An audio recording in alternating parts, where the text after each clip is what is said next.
মক্কার মুশরিকরা আল্লাহ তাআলাকে বিশ্বাস করত, এই জন্য আল্লাহ তাআলার কাছে দোয়া করতেছে। শুধু তাই না, হাদিসের মধ্যে আসছে, নবীজি বলেন আবু জেহেল আল্লাহ তাআলার কাছে দোয়া করেছে, আর আল্লাহ তাআলা আবু জেহেলের দোয়াও কবুল করেছে।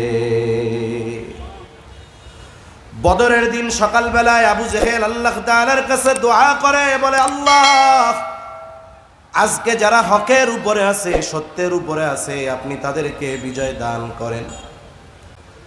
নবীজির উপস্থিতিতে যেমন কাফেররা নবীজির কারণে কঠিন শাস্তি থেকে বেঁচে গিয়েছে, বর্তমানেও বাঁচতেছে, কিয়ামত পর্যন্ত নবীজির কারণেই তারা কঠিন শাস্তি থেকে বেঁচে থাকবে।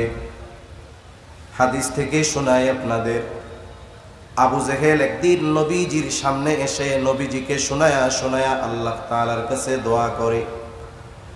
আবু জেহেল আল্লাহ তাআলাকে বলে, আল্লাহ, সত্যই যদি আপনি মুহাম্মাদের উপরে কোরআন নাজিল করে থাকেন, তাহলে আমাদের উপরে কঠিন শাস্তি বর্ষণ করেন, পাথর বর্ষণ করেন, অথবা যন্ত্রণাদায়ক শাস্তি দেন।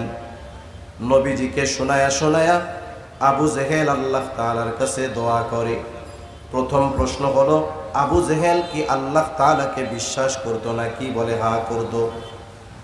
আবু জেহেল যে আল্লাহ তাআলাকে বিশ্বাস করত এ কথা আমার নয়, স্বয়ং আল্লাহ রাব্বুল আলামিন কোরআনুল কারীমের মধ্যে বলেন, ওয়ালা ইন সাআলতাহুম মান খালাকাস সামাওয়াতি ওয়াল আরদ।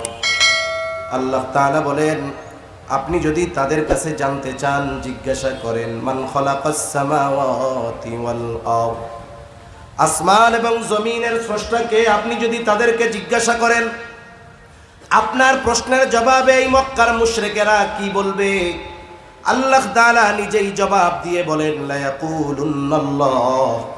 দুইটা তাকিদ যোগ করে আল্লাহ তাআলা বলেন, আপনার এই প্রশ্নের জবাবে অবশ্যই অবশ্যই ওরা বলবে, আসমান জমিনের স্রষ্টা হলেন আল্লাহ। আপনি যদি মক্কার মুশরিকদেরকে জিজ্ঞাসা করেন, ওয়ালা ইন সাআলতাহুম মান নাযালা মিনাস সামাই মা, কে আসমান হতে পানি বর্ষণ করে, শুধু তাই না, ফাআহইয়া বিহিল আরদা বাদা মাউতিহা, বর্ষিত পানির দ্বারা কে মৃত জমিনকে পুনরায় পুনরুজ্জীবিত করে। ফেটে চৌচির হয়ে যাওয়া, শক্ত হয়ে যাওয়া ওই ফসল উৎপাদনের অনুপযুক্ত জমিনটাকে কে বৃষ্টির পানির মাধ্যমে ফসল উৎপাদনের উপযুক্ত করে তোলে। মক্কার মুশরিকেরা ওদের দেবদেবীদের কথা বলবে না, আপনার প্রশ্নের জবাবে অবশ্যই অবশ্যই তারা বলবে, এগুলো যিনি করেন তিনি কে? লা ইয়াকুলুন্নাল্লাহ, অবশ্যই অবশ্যই তারা বলবে এগুলো আল্লাহই করেন। আপনি যদি তাদের আবার জিজ্ঞাসা করেন, ওয়ালা ইন সাআলতাহুম মান খালাকাহুম লা ইয়াকুলুন্নাল্লাহ, আপনি যদি তাদেরকে জিজ্ঞাসা করেন, তাদের কাছে যদি জানতে চান তাদেরকে কে সৃষ্টি করেছে, নাস্তিকদের মতো তারা বলবে না, আমরা এমনিতেই দুনিয়ায় আসছি, আবার পচে গলে মাটির সাথে মিশে যাব। তারা কি বলবে? লা ইয়াকুলুন্নাল্লাহ, অবশ্যই অবশ্যই তারা বলবে আমাদের স্রষ্টা হলেন আল্লাহ। এগুলোর দ্বারা বোঝা যায় যে মক্কার মুশরিকেরা আল্লাহ তাআলার অস্তিত্বে বিশ্বাসী ছিল, কিন্তু এরপরেও তারা এমন কিছু শিরকের সাথে জড়িত ছিল যার কারণে তাদের ঈমান মূল্যহীন হয়ে গেছে। মক্কার মুশরিকেরা আল্লাহ তাআলাকে বিশ্বাস করত, এই জন্য আল্লাহ তাআলার কাছে দোয়া করতেছে। শুধু তাই না, হাদিসের মধ্যে আসছে, নবীজি বলেন আবু জেহেল আল্লাহ তাআলার কাছে দোয়া করেছে, আর আল্লাহ তাআলা আবু জেহেলের দোয়াও কবুল করেছে। বদরের দিন সকালবেলায় আবু জেহেল আল্লাহ তাআলার কাছে দোয়া করে, বলে আল্লাহ, আজকে যারা হকের উপরে আছে, সত্যের উপরে আছে, আপনি তাদেরকে বিজয় দান করেন। নবীজি বলেন আল্লাহ তাআলা আবু জেহেলের দোয়া কবুল করেছে। বদরের দিন যারা হকের উপরে ছিল, সত্যের উপরে ছিল, আল্লাহ তাআলা তাদেরকে বিজয় দান করেছে। তাহলে প্রথম কথা যে এরা আল্লাহর অস্তিত্বে বিশ্বাসী ছিল। আমাদের দেশ সহ গোটা দুনিয়ায় এইরকম আল্লাহর অস্তিত্বে বিশ্বাসী 250 কোটির মতো মানুষ আছে। প্রায় কত মানুষ? 250 কোটি। কিন্তু আবু জেহেলের মতো কাজ করে তথা আল্লাহর সাথে, আল্লাহর জাতের সাথে, আল্লাহর সিফাতের সাথে বিশেষ করে শিরিক করে, বলেন তো এই ধরনের মানুষ আমাদের দেশ সহ গোটা দুনিয়ায় অভাব আছে নাকি? ওদের অবস্থা যেমন হোক, পরিচয় যেমন হোক, ওরা এমন কিছু শিরকের সাথে জড়িয়ে গেছে, এমন কিছু কর্ম তারা করতেছে যার কারণে আল্লাহকে যে বিশ্বাস করে এই বিশ্বাস একেবারে মূল্যহীন হয়ে যাচ্ছে। 2 নম্বর কথা, আবু জেহেল নবীজিকে শোনায় শোনায় কেন এই দোয়া করে? ওর যদি পাথর বর্ষণের আযাব নিতে মন চায়, যন্ত্রণাদায়ক শাস্তি যদি আল্লাহর কাছে চায়, গোপনে গোপনে চাইবে। নবীজিকে শোনায়া আল্লাহ তাআলার কাছে চাওয়ার কি দরকার? বিষয়টা হলো এই রকম, নবীজিকে শুনিয়ে শুনিয়ে আল্লাহ তাআলার কাছে এই কথা বলার কারণ হলো নবীজিকে কষ্ট দেওয়া কথার মাধ্যমে। আবার কেমন যেন আবু জেহেল আল্লাহ তাআলাকে বলতে চায়, আল্লাহ আমার পেছনে লোকজনের অভাব নাই, আমি হলাম কুরাইশ বংশের বড় একজন নেতা, আমার টাকা পয়সা ধন দৌলত জনবল লোকবলের অভাব নাই, আমার ক্ষমতার অভাব নাই, টাকা পয়সার অভাব নাই। আয় আল্লাহ, আপনি আমারে বাদ দিয়া কেন মুহাম্মাদের উপরে কোরআন নাজিল করলেন? এই কথা কেমনে সহ্য করি? তাইলে পাথর দিয়ে আমারে শেষ করে দেন। এই কথাটা মূলত বলতেছে হিংসায়। আমরা অনেক সময় দেখি মানুষ মানুষকে কথার মাধ্যমে কষ্ট দেয় কি দেয় না?